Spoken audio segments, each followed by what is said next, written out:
بے خبر، اور الناس اعداء لما جہلوا۔ اسی طرح بعض طالب علم یا بعض دوست ہمارے دائیں ہاتھ پہ گھڑی پہنتے ہیں۔ فتاوی شام میں لکھا ہے کہ اہل سنت انگوٹھی بائیں ہاتھ میں پہنتے تھے۔ دائیں ہاتھ میں پہننا من دیدن الروافض، یہ روافض کی علامت ہے۔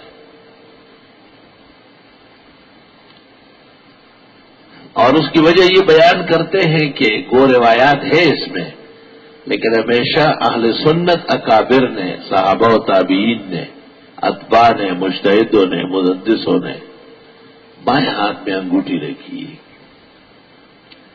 اور کہتے ہیں بائیں ہاتھ کی مثال جیسے مرد اور عورت۔ تو مرد تو کامل ہوتا ہے، اس کو زیب و زینت کی ضرورت نہیں ہے، لیکن عورت ناقص ہے۔ او من ينشأ في الحلیہ وهو في الخصام غیر مبین۔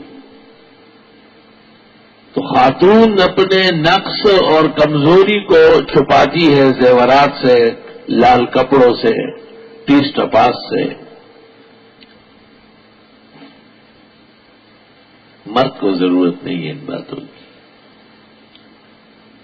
تو حاصل کلام کا یہ نکلا کہ اگرچہ بعض بزرگوں کی عادت رہی ہے اور کچھ روایات بھی مؤید ہیں جیسے ترمذی اور شمائل وغیرہ، لیکن عمل جو اہل حق کا، اہل سنت کا 1400 سال سے رہا ہے، وہ انگوٹھی بائیں ہاتھ میں پہننے کا ہے، اور گھڑی بھی انگوٹھی پر قیاس ہے۔